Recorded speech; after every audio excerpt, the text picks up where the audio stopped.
तो आज हम लोग पढ़ेंगे अम्ल, क्षार और लवण का क्षारक के बारे में। ठीक है, हम पिछले वीडियो में हम लोग पढ़ चुके हैं अम्ल के बारे में। आज हम लोग पढ़ेंगे क्षार के बारे में। तो जो भी हमारे चैनल पर न्यू है, सबसे पहले हमारे चैनल को सब्सक्राइब कर लीजिए ताकि हम जो भी वीडियो डालेंगे उसका नोटिफिकेशन आपके पास पहुंच जाए। ठीक है, तो आज हम लोग पढ़ेंगे क्षारक के बारे में। ठीक है, अम्ल के बारे में हम पिछले वीडियो में पूरा कंप्लीट कर चुके हैं। जो इस वीडियो मतलब अम्ल वाला वीडियो नहीं देखे हैं तो वो जाइए, सबसे पहले अम्ल, क्षार, लवण का पार्ट 1 होगा, उसमें अम्ल का पूरा डिटेल्स बारे में बताया चल चुका है, तो उसके बारे में पढ़ लीजिएगा, फिर ये वाला वीडियो देखिएगा। ठीक है, तो हम लोग स्टार्ट करेंगे क्षारक। ठीक है, तो क्षारक में हम लोग सबसे पहले जानते हैं क्षारक किसे कहते हैं। ठीक है, तो वैसा पदार्थ जो लाल लिटमस पत्र को नीला करता हो, क्या करता हो, वैसा पदार्थ जो लाल लिटमस पत्र को नीला करता हो एवं जलीय विलयन में OH आयन प्रदान करता हो। दोनों बात समझिएगा। पहले क्या बोले हैं, वैसा पदार्थ जो लाल लिटमस पत्र को नीला करता हो, लाल लिटमस पत्र को नीला करता हो और जलीय विलयन में OH आयन प्रदान करता हो। कौन सा आयन, OH आयन। अम्ल के बारे में हम लोग क्या पढ़े थे, अम्ल वाला पदार्थ है जो नीले लिटमस पत्र को लाल करता है, लेकिन क्षारक जस्ट इसका उल्टा होता है, ये लाल लिटमस पत्र को नीला करता है। लिटमस पत्र क्या होता है, पिछले वीडियो में हम लोग बता चुके हैं।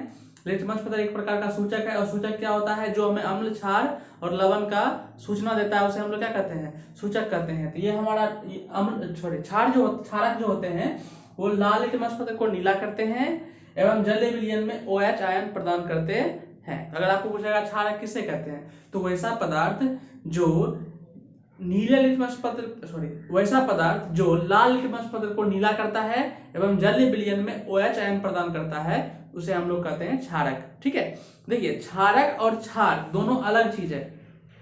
ठीक है, क्षारक और क्षार दोनों अलग चीज है। आपको पूछेगा क्षारक किसे कहते हैं, तब ये परिभाषा दीजिएगा कि वैसा पदार्थ जो लाल लिटमस पत्र को नीला कर देता हो एवं जलीय विलयन में OH आयन प्रदान करता हो, उसे क्षारक कहते हैं। क्षार नहीं, क्षारक कहते हैं। ठीक है, अगर आप पूछेगा क्षार किसे कहते हैं, क्षारक में क्या होता है, देखिए अभी आप उसका गुण समझिए, गुण समझ में आएगा तो अपने आप क्षारक और क्षार में अंतर समझ में आ जाएगा। तो इसका सबसे पहले समझते हैं गुण।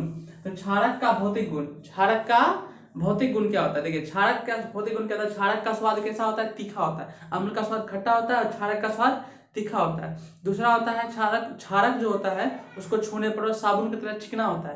क्षारक को छूने पर साबुन की तरह कैसा होता है, चिकना होता है। पहला गुण क्या है, अम्ल क्षारक क्या, पहला गुण क्या है, क्षारक लाल लिटमस पत्र को नीला करता है। दूसरा, क्षारक स्वाद में तीखा होता है।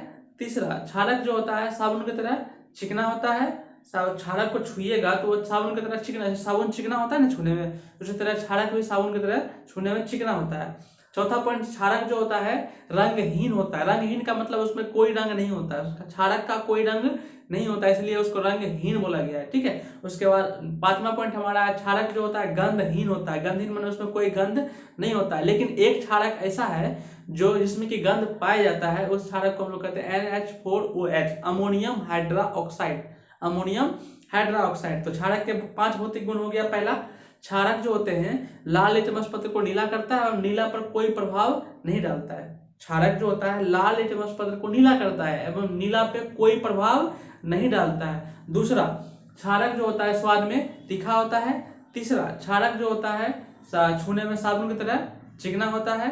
चौथा, साबुन मतलब क्षारक जो होता है वो गंधहीन होता है, मतलब उसमें कोई गंध नहीं होता है, एक को छोड़ के। कौन सा, NH4OH, अमोनियम हाइड्रोक्साइड। पांचवा, क्षारक जो होता है वो रंगहीन होता है, मतलब कोई रंग उसका नहीं होता है। देखिए वही 5 पॉइंट आपका लिखा गया है। इसका स्वाद कैसा होता है, तीखा होता है। दूसरा, छूने में साबुन की तरह चिकना होता है। तीसरा, यह रंगहीन होता है, मतलब इसका कोई रंग नहीं होता है। नेक्स्ट, ये गंधहीन होता है, मतलब कोई गंध नहीं होता है, एक को छोड़कर। उसका कौन है, NH4OH, अमोनियम हाइड्रोक्साइड। इसको ammonium hydroxide, ammonium hydroxide. Next है, देखिए इसका pH मान 7 से अधिक होता है। क्षार का pH मान कितना होता है, 7 से अधिक। अम्ल का pH मान 7 से कम, क्षार का pH मान 7 से अधिक। एक पॉइंट इसमें और छूटा हुआ है, ये लाल लिटमस पत्र को नीला करता है और नीले पर कोई प्रभाव नहीं डालता है। एक पॉइंट इसमें जोड़ लीजिएगा, ये लाल लिटमस पत्र को नीला करता है और नीले पर कोई प्रभाव नहीं डालता है। ये इसका भौतिक गुण है। एक भौतिक गुण और होता है जिसमें आप समझ जाओगे क्षारक और क्षार, क्षारक और क्षार में अंतर। ठीक है, अब देखिए छठा हम लोग का क्या गुण है कि कुछ क्षारक ऐसे होते हैं, कुछ क्षारक, सभी नहीं, कुछ क्षारक ऐसे होते हैं जो जल में घुलनशील होते हैं, जल में घुलनशील होते हैं, मतलब जल में उसको डालिएगा ना तो वो घुल जाएगा, घुलनशील होते हैं। ठीक है, देखिए कुछ क्षारक ऐसे होते हैं जो जल में घुलनशील होते हैं, सभी क्षारक जल में नहीं घुलता। कुछ क्षारक ऐसे होते हैं जो जल में घुलनशील होते हैं, मतलब जल में घुल जाते हैं। तो जो क्षारक जल में घुल जाते हैं उसी क्षारक को ही हम लोग क्षार कहते हैं, समझिएगा, उसी क्षारक को ही क्या कहते हैं, क्षार कहते हैं। तो समझिए इस बात को, सभी क्षारक, जितना भी क्षारक है, क्षारक क्या होता है कि जो नीले लिटमस पर, सॉरी, जो लाल लिटमस पर को नीला करता है वो जलीय विलयन में, मैंने जल में घुलाइएगा उसको तो OH आयन बनाएगा। ठीक है, तो वैसा पदार्थ जो लाल लिटमस पत्र को नीला करता हो एवं जलीय विलयन में OH प्रदान करता हो, तो वैसे सभी पदार्थ को हम लोग कहते हैं क्षारक। ठीक है, और कुछ क्षारक ऐसे होते हैं, उस सभी क्षारक में से कुछ क्षारक ऐसे होते हैं जो जल में घुल जाते हैं, और कुछ क्षारक ऐसे होते हैं जो जल में नहीं घुलते हैं। तो जो क्षारक जल में घुल जाते हैं ना, उसी क्षारक को हम लोग कहते हैं क्षार, उसी क्षारक को क्या कहते हैं, क्षार। अगर आपको एग्जाम में क्वेश्चन आए क्षार किसे कहते हैं, तो उसका परिभाषा दीजिएगा कि जल में घुलनशील क्षारक, जल में घुलनशील क्षारक को क्षार कहते हैं। लेकिन अगर आपको बोलेगा क्षारक किसे कहते हैं, तब इसका परिभाषा दीजिएगा, वैसा पदार्थ जो लाल लिटमस पत्र को नीला कर देता है, जलीय विलयन में OH आयन प्रदान करता हो, उसे हम लोग कहते हैं क्षारक। समझ में आ गया? क्षारक और क्षार में अंतर समझ आ गया होगा। अब बताइए, क्वेश्चन आता है, क्या सभी क्षार जो है वो क्षारक है? सभी क्षार जो है क्षारक है? तो आप बिल्कुल बोलिएगा हाँ, जितना भी क्षार होगा वो क्या होगा, क्षारक, क्योंकि क्षारक ही क्षार होता है। लेकिन वो कंडीशन लगा हुआ कि वही क्षारक क्षार होता है जो जल में घुलनशील होता है। तो मैंने जितना भी क्षारक होगा वो सभी क्या होगा, क्षार। जितना भी क्षारक होगा वो सभी क्षार नहीं होगा। कौन सा क्षार होगा, जो जल में घुलनशील होगा। लेकिन जितना भी क्षार है वो सभी का सभी क्या होगा, क्षारक होगा। यहाँ पे एक पॉइंट आता है कि सभी क्षार क्षारक होते हैं लेकिन सभी क्षारक क्षार नहीं होते हैं। अभी जस्ट बताया है, सभी क्षारक क्षार नहीं होते, वही क्षारक क्षार होते हैं जो जल में घुलनशील होते हैं। तभी आपको समझ में आ गया होगा, क्षारक और क्षार में अंतर समझ में आ गया होगा। देखिए, जैसे अभी आपको बोलेंगे FeOH3, FeOH3, ये क्या, अम्ल की क्षार एक लवण है, ये क्षार है, ये क्षारक है। क्या है, ये क्षारक है, ये क्या है, क्षारक है। अब जब इसमें आप लोग जल डालिए, जल में डालिएगा, इसको आप लोग पानी में डालिएगा, पानी क्या होता है, H2O, इसको अगर आप पानी में डालिएगा तो ये उसमें नहीं घुलेगा। क्षारक है लेकिन ये जल में नहीं घुलेगा। अगर ये जल में नहीं घुलेगा तो क्या ये आपका क्षार है? तो आप बोलोगे जो क्षारक जल में नहीं घुलता है वो क्षार नहीं होता है। ये क्षार तो आपका है, क्षारक तो आपका है लेकिन क्षार नहीं है। जैसे NaOH, देखिए NaOH ये आपका क्षारक है, ये क्या है, क्षारक है। लेकिन इसको जब पानी में डालिएगा तो ये घुल जाएगा। तो क्या ये क्षार, ये क्षारक क्षार है? आप बोलोगे ये क्षारक क्षार है। क्यों है? क्योंकि ये जल में घुल जाता है। तो जो क्षारक जल में घुल जाता है उसे कहते हैं क्षार, जो क्षारक जल में नहीं घुलता है उसे क्षार नहीं कहते हैं। तो क्षार और क्षारक समझ में आ गया होगा। तो नेक्स्ट हम लोग अगला पॉइंट हम लोग का है क्षार के रासायनिक गुण, क्षारक के रासायनिक गुण। ठीक है, देखिए पॉइंट कंप्लीट हो गया। नेक्स्ट आना है क्षारक के रासायनिक गुण। देखिए भौतिक गुण आप लोग पढ़ चुके हैं, क्षारक के भौतिक गुण जस्ट पढ़े हैं। नेक्स्ट हमारा होता है क्षारक का रासायनिक गुण। तो क्षारक का रासायनिक गुण पहला है कि क्षारक जो होते हैं वो धातु के साथ अभिक्रिया करके क्या करता है, हाइड्रोजन गैस बाहर निकालता है। समझिएगा बढ़िया से, क्षारक जो होते हैं धातु के साथ अभिक्रिया करके हाइड्रोजन गैस बाहर निकालते हैं। इसमें एक कंडीशन है, सभी क्षारक धातु से अभिक्रिया नहीं करते हैं। फिर से समझिएगा, सभी क्षारक धातु से अभिक्रिया नहीं करते हैं, लेकिन कुछ क्षारक ऐसे होते हैं जो अत्यधिक अभिक्रियाशील धातु के साथ क्षारक होगा वही करेगा। कैसे होगा अभी समझाएंगे। कुछ क्षारक ऐसे होते हैं जो धातु से अभिक्रिया करते हैं, लेकिन कुछ क्षारक ऐसे मतलब बहुत सारे क्षारक ऐसे हैं जो धातु से अभिक्रिया नहीं करते हैं। जैसे अभी आपको देखिए NaOH, ये अम्ल की क्षार एक लवण है, आप लोग क्षार है, ये क्षारक है। ये जो होते हैं वो धातु से अभिक्रिया करते हैं। ठीक है, और ये धातु से जब अभिक्रिया करता है तो ये क्या बनाता है, Na2ZNO2 प्लस H2, इसको बोलते हैं सोडियम जिंकेट। क्या बोलते हैं, सोडियम जिंकेट। तो ये देखिए सोडियम जो होता है, अभी वो पहला वीडियो में हम लोग मतलब पहला चैप्टर में हम लोग पढ़े थे, सोडियम जो होते हैं, सोडियम पोटासियम जो होते हैं अत्यधिक क्रियाशील धातु होते हैं, उसको जिसके साथ अभिक्रिया कराइएगा वो कर लेगा। ये देखिए अत्यधिक अभिक्रियाशील के कारण ये धातु से भी कभी कभी अभिक्रिया कर लेता है। देखिए ये भी धातु है, ये भी धातु है, कंडीशन के हिसाब से धातु से अभिक्रिया नहीं करता है, लेकिन ये अत्यधिक अभिक्रियाशील धातु है, इसीलिए दूसरी धातु से भी अभिक्रिया कर लेता है। तो लेकिन ये क्षार है तो हम लोग पढ़ रहे हैं क्षारक का गुण पढ़ रहे हैं, तो ये क्षार जो है धातु से भी अभिक्रिया कर लेता है, कुछ धातु के साथ अभिक्रिया करता है, सब के साथ नहीं, कुछ धातु के साथ अभिक्रिया करता है। और धातु के साथ अभिक्रिया करके कौन सी गैस बाहर निकलता है? हाइड्रोजन गैस निकलता है। जैसे दूसरा का देख लीजिए, जैसे आपको लगा NaOH प्लस, आपको जैसे मान लीजिए अल्युमिनियम, तो ये आपका बनाएगा Al2 sorry NaAlO2 plus H2, NaLO2 plus H2, ठीक है। तो ये होता है सोडियम अल्यूमिनेट, क्या है? सोडियम अल्यूमिनेट, ठीक है। तो ये क्या है कि देखिए अत्यधिक अभिक्रियाशील धातु है, इसलिए कभी कभी ये धातु से भी अभिक्रिया कर लेता है। तो ये पहला पॉइंट हमारा हो गया कि कुछ धातु ऐसे हैं जो कि क्षारक से अभिक्रिया कर लेते हैं, सभी धातु नहीं, कुछ धातु। और जो धातु क्षारक से अभिक्रिया कर लेता है, करने के बाद कौन सी गैस बाहर निकलता है? Hydrogen gas. समझ में आ गया होगा। तो पहला पॉइंट हमारा है कि क्षारक धातु से अभिक्रिया करके कौन सी गैस बाहर निकलता है? हाइड्रोजन गैस, ठीक है। तो दूसरा देखिए क्या होता है, क्षारक जो होता है सूचक के साथ अभिक्रिया करता है। अभी हम लोग जस्ट पढ़े हैं, सूचक में क्या होता है? नीले लिटमस पत्र कौन सी है? सूचक। तो क्षारक जो होता है सूचक से अभिक्रिया करता है, जिसमें नीले लिटमस पत्र को कोई प्रभाव नहीं पड़ता है और लाल लिटमस पत्र को नीला कर देता है। क्षारक जो होता है सूचक में, अगर हम लोग बोलेंगे नीले लिटमस पत्र पर क्या करता है, तो नीले लिटमस पत्र पर कोई प्रभाव नहीं पड़ता है, लेकिन लाल लिटमस पत्र से क्षारक अभिक्रिया करके उसको कैसा कर देता है? नीला कर देता है। तो सूचक से भी अभिक्रिया समझ में आ गया होगा। नेक्स्ट हमारा है तीसरा, देखिए तीसरा पॉइंट हमारा है NH4Cl से अभिक्रिया।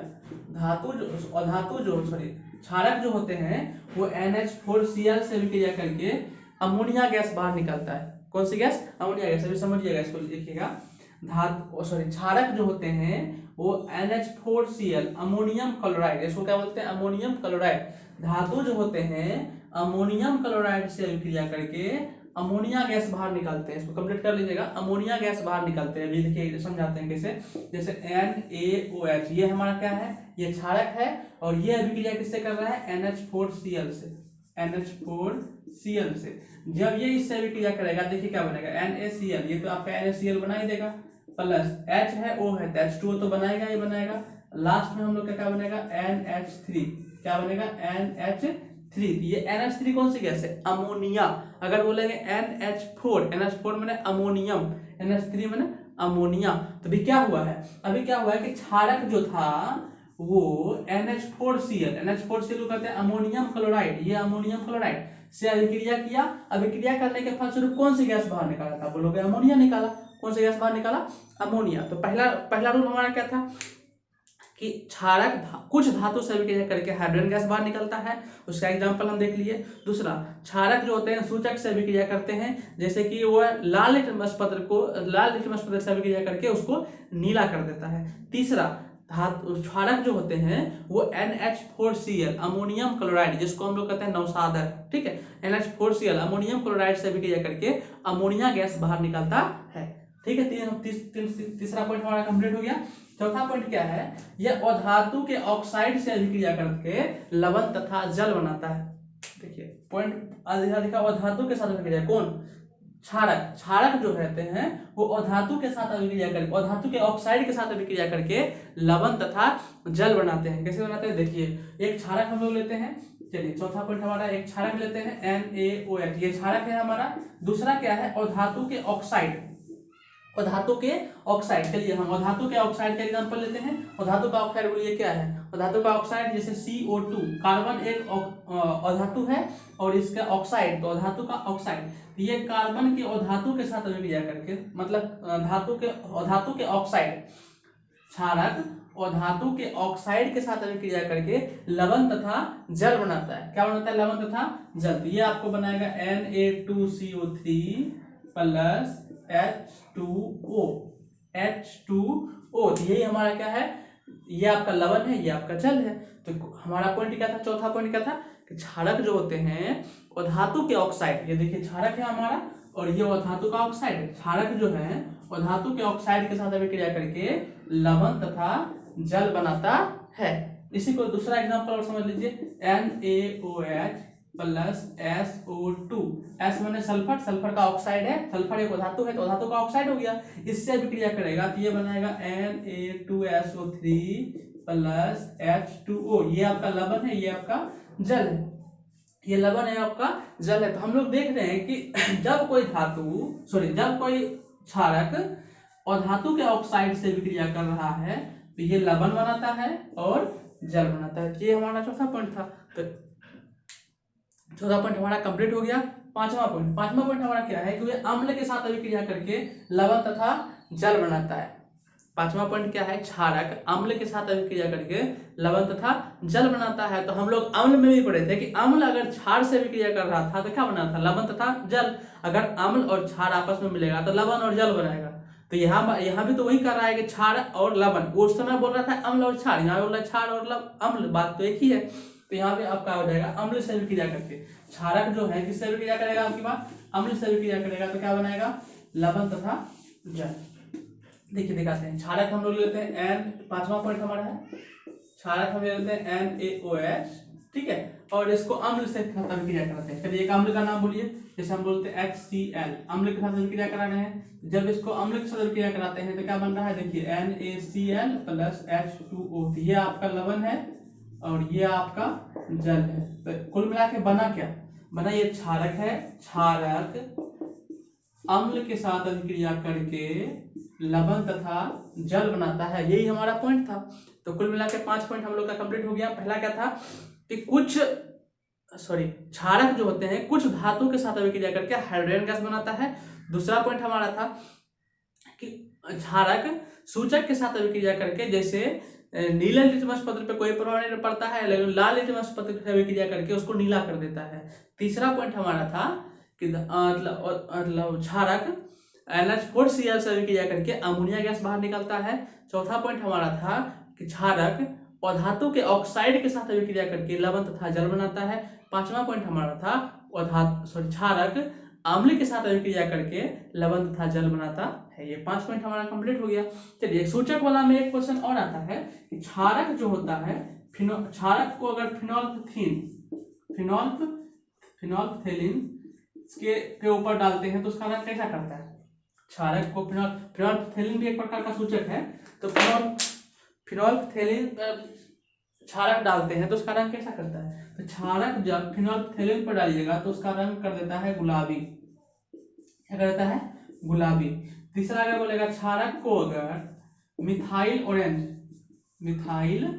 ऑरेंज के ऊपर डालिएगा तो उसका कलर कैसा करेगा। तो मिथाइल ऑरेंज के ऊपर डालिएगा तो उसका कलर कर देगा पीला। तो ये ऑब्जेक्टिव में कभी कभी पूछता है। ये दूसरा पॉइंट जो हमारा था मतलब सूचक के साथ अभिक्रिया, उसी में ये आता है। ये फिनोल्फथेलिन भी एक प्रकार का सूचक है, मिथाइल ऑरेंज भी एक प्रकार का सूचक है, लिटमस पत्र भी हमारा एक प्रकार का सूचक है। अगर बोलेगा फिनोल्फथेलिन पर क्षारक डालेंगे तो उसका रंग कैसा हो जाएगा। तो फिनोल्फथेलिन पर क्षारक डालेंगे तो उसका रंग गुलाबी हो जाएगा। अगर बोलेगा मिथाइल ऑरेंज पर क्षारक डालेंगे तो उसका रंग कैसा हो जाएगा। तो मिथाइल ऑरेंज पर क्षारक डालेंगे तो उसका रंग पीला हो जाएगा।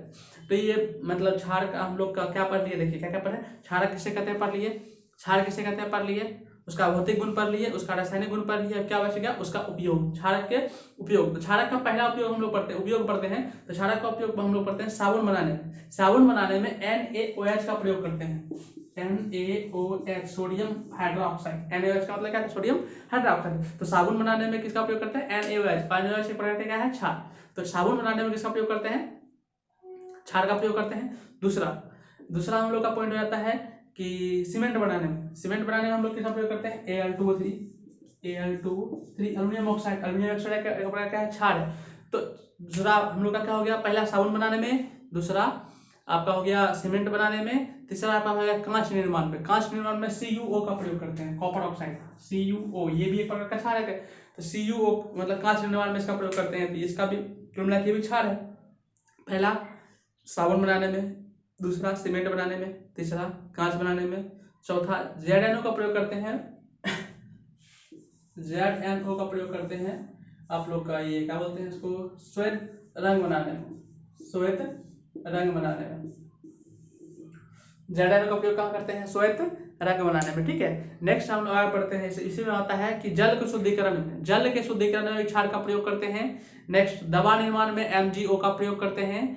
नेक्स्ट आप लोग का है कि जल की कठोरता को दूर करने में हम लोग क्या बोलते हैं, क्षारक का प्रयोग करते हैं। तो बहुत सारा पॉइंट हो गया। जो आपको लिखने का मन है 5-6 पॉइंट आप लोग लिख दीजिएगा। पहला साबुन निर्माण में, कांच निर्माण में, सीमेंट उद्योग में, उसके बाद दवा निर्माण में, उसके बाद कांच उद्योग में, उसके बाद जल को शुद्धिकरण में, जल के कीटाणु को नष्ट करने में, उसके बाद आप एक्स्ट्रा जो मतलब 5-6 तो हो ही गया ना, 5-6 में आप लोग दे दीजिएगा जवाब, ठीक है। तो आप लोग देखिए अम्ल क्षारक किसे कहते हो गया, क्षार किसे कहते हो गया, क्षारक के भौतिक गुण हो गया, क्षारक के रासायनिक गुण हो गया, क्षारक का उपयोग हो गया। तो क्षार हम लोग का कंप्लीटली खत्म हो चुका है, अम्ल खत्म हो चुका है, क्षार खत्म हो चुका है। अब हमारा एक पॉइंट, लास्ट हमारा पॉइंट बचता है लवण, ठीक है। तो कल की वीडियो में हम लोग लवण के बारे में पूरा पढ़ेंगे। तो लवण के बारे में अच्छा एक पॉइंट हम लोग का यहाँ पे आता है। अच्छा बताइए, क्या क्षारक जो होते हैं वो क्या बोलते हैं कि विद्युत का स्वचालक होते हैं, कुचालक? सुचालक तो कल पढ़ा दिया मैंने। क्षार वाला में आपको करंट लगे, क्षारक के जले विलयन में आपको करंट लगेगा कि नहीं रहेगा? तो आपका आंसर क्या होगा, सोच के बताइए जल्दी। क्षारक के जले विलयन में विद्युत का स्वचालक होता है कि नहीं होता है? तो आपका आंसर क्या है? होता है। क्षारक का जलीय विलयन विद्युत का सुचालक होता है। कल ही आपको बताया किसी का भी जलीय विलयन विद्युत का सुचालक तब होता है जब उसमें आयन का निर्माण होता है, तब। अभी जस्ट हम लोग परिभाषा में बताए थे, वैसा पदार्थ जो लाल लिटमस पत्र को नीला कर देता है एवं OH आयन बनाता है। आयन बना रहा है तो विद्युत का ये क्या होगा, सुचालक होगा। जैसे हम लोग NaOH पे जब आप लोग देखिएगा जलीय विलयन डालेगा तो ये बन जाएगा Na+OH-। अब देखिए यहाँ प्लस भी है माइनस भी है, विद्युत का सुचालक है कुचालक, आप बोलोगे सुचालक।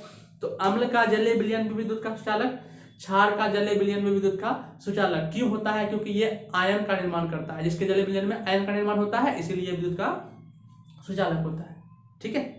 तो नेक्स्ट हम लोग का एक पॉइंट इसमें बच रहा है, वो पीएच मान। अभी हम लोग पीएच स्केल के बारे में पूरा बढ़िया से कंप्लीट कर लेते हैं, उसके बाद हम लोग का आज का वीडियो का जाएगा खत्म हो जाएगा, और एक वीडियो हम लोग का बचेगा लवन का कल कंप्लीट हो जाएगा। तो कल हमारा दूसरा चैप्टर भी पूरा कंप्लीट हो जाएगा। तभी हम लोग सबसे पहले समझेंगे पीएच के बाद पीएच मान के बारे में, ठीक है। तो पीएच मान क्या होता है उसको समझिए।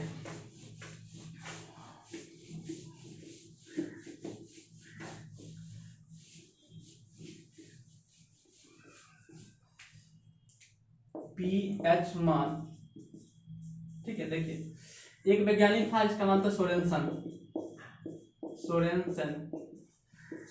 नामक वैज्ञानिक ने, ठीक है, किसी भी विलयन की सांद्रता को विलयन में हाइड्रोजन की सांद्रता, ठीक है।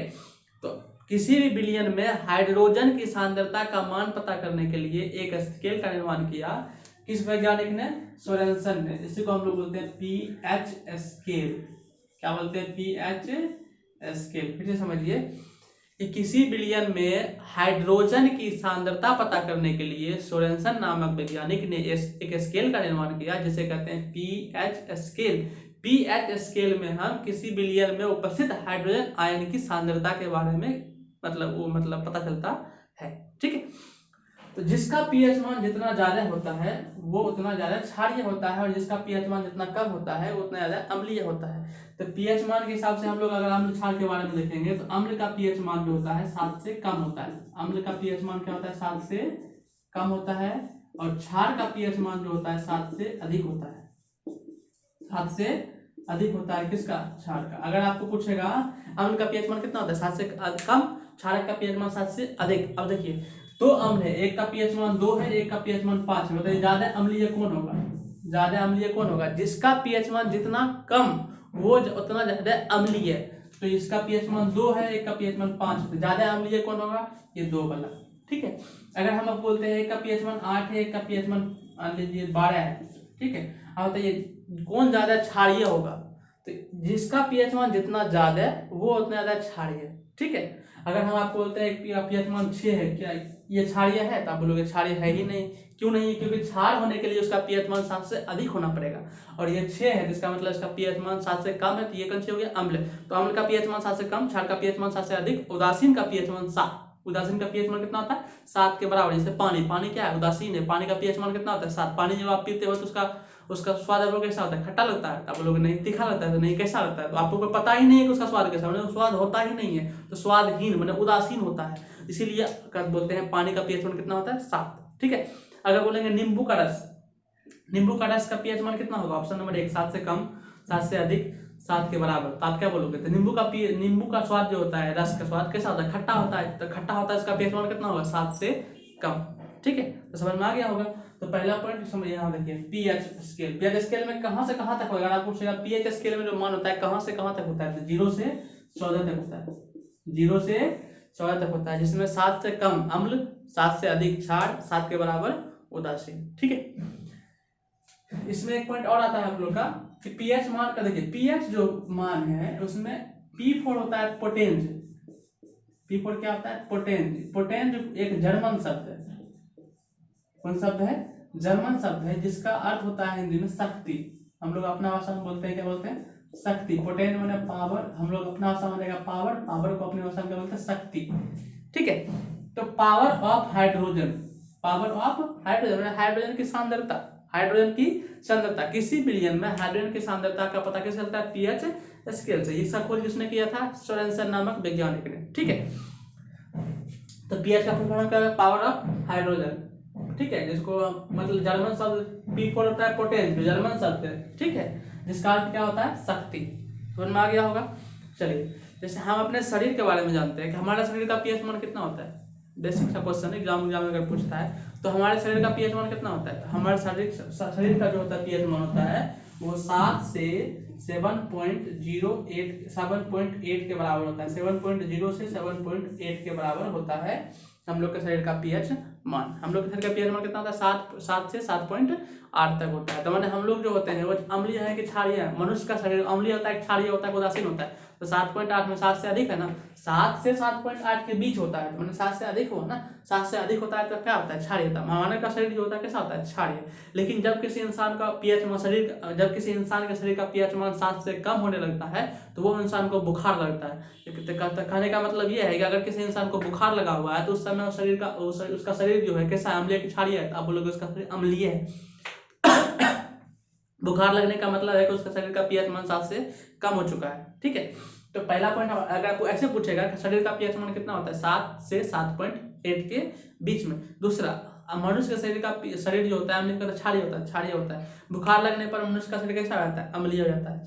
तीसरा एक दूसरा पॉइंट है कि जैसे हम लोग खाना खाते हैं, ठीक है, खाना खाते हैं, खाना खाने के बाद हमारा मुंह में जो लार होता है वो खाना में मिलता है। उसके बाद कभी कभी जो आदमी ब्रश नहीं करता है उसके दांत में देखिएगा कि खाना फंसा हुआ रहता है। वो खाना क्या होता है? अम्लीय होता है कि क्षारीय होता है? तो आप बोलोगे वो खाना जो होता है, खाना जो हम लोग खाते हैं उसमें लार जब मिलता है तो वो खाना अम्लीय हो जाता है। क्या होता है? अम्लीय हो जाता है। और आप अगर मुंह नहीं धोइएगा तो वो खाना उसमें फंसा रहेगा, धीरे धीरे करके उसमें ज्यादा फंस जाएगा। जब ज्यादा फंस जाएगा तो उसमें इसकी अम्लता धीरे धीरे बढ़ते जाएगी। जब उसकी अम्लता धीरे धीरे बढ़ते जाएगी तो उसका पीएच मान धीरे धीरे घटते जाएगा। अभी मान लीजिए उसका पीएच मान 7 है, ठीक है, पीएच मान कितना है? 7। लेकिन आप उसमें खाना खाए और आप मुंह नहीं धोए, तो नहीं धोने के बाद धीरे धीरे उसका पीएच मान क्या हो जाएगा? अम्ल की मात्रा बढ़ते जाएगा, उसका पीएच मान घटते जाएगा। जब आपके दांत का पीएच मान 5.5 से 5.6 से 5.5 से कम हो जाएगा, 5.6 होता है, 5.5 या 5.6 के 5.5 के बीच में होता है, इससे कम हो जाएगा। ठीक है, जब आप खाना खाओगे, खाना खाने के बाद मुंह नहीं धोगे तो उसकी अम्लता जब 5.5 5.6 से कम हो जाएगी तो आपका दांत अपने आप झड़ने लगेगा। दांत अपने आप क्या हो जाएगा? झड़ने लगेगा। तो इसीलिए दांत लंबे समय तक टिके, इसीलिए आदमी क्या करता है? ब्रश करता है, उस अम्ल को हटाता है। इसीलिए अभी कभी कभी देखिएगा आप जो ब्रश जो करता है तो उस समय टूथपेस्ट में जो होता है कैसा होना चाहिए? आप खुद सोचिए, ब्रश जो हम लोग करते हैं उसमें टूथपेस्ट में जो होना चाहिए वो कैसा होना चाहिए? अम्लीय होना चाहिए, क्षारीय होना चाहिए, उदासीन होना चाहिए, कैसा होना चाहिए? अभी देखिए हम लोग खाना खाए तो हमारा दांत जो हो चुका है अम्लीय हो चुका है। तो अम्लीय को खत्म करेंगे तो कौन चीज से करेंगे? अगर मान लीजिए खट्टा चीज है, खट्टे चीज खा लेंगे तो और खट्टा हो जाएगा, मैंने अम्लीय है और अम्लीय कर लेंगे तो और ज्यादा कम हो जाएगा। उदासीन करेंगे तो अम्लीय ही रह जाएगा। तो क्या करना चाहिए? क्षारीय। इसीलिए कभी बोला जाता है टूथपेस्ट, जब प्रचार उच्चार में देखिएगा उधर से माइक लेकर आएगा, बोलेगा क्या आपके टूथपेस्ट में नमक है? नमक मैंने क्या होगा? क्षारीय। नींबू और नमक मैंने अम्ल की मात्रा, क्षार की मात्रा, क्षार की मात्रा ज्यादा है, मैंने नमक की मात्रा ज्यादा है, तो वही टूथपेस्ट मतलब माइक लेकर पहुंच जाएगा आपके पास। ठीक है, तो कुल मिलाकर टूथपेस्ट जो होता है किस प्रकार का होना चाहिए? क्षारीय होना चाहिए। क्यों? ताकि वह हमारे दांत की अम्लता को दूर कर सके और दांत को उदासीन बना सके। ठीक है, समझ में आ गया होगा। अगर खाना खा रहे हो मुंह नहीं धो रहे हो तो जिस दिन आपके दांत का पीएच मान 5.5 से कम हो गया तो उस दिन आपका दांत धीरे धीरे गिरना स्टार्ट हो जाएगा। इसीलिए सुबह सुबह रोज आदमी को ब्रश करना चाहिए क्षारीय टूथपेस्ट के साथ। समझ में आ गया होगा।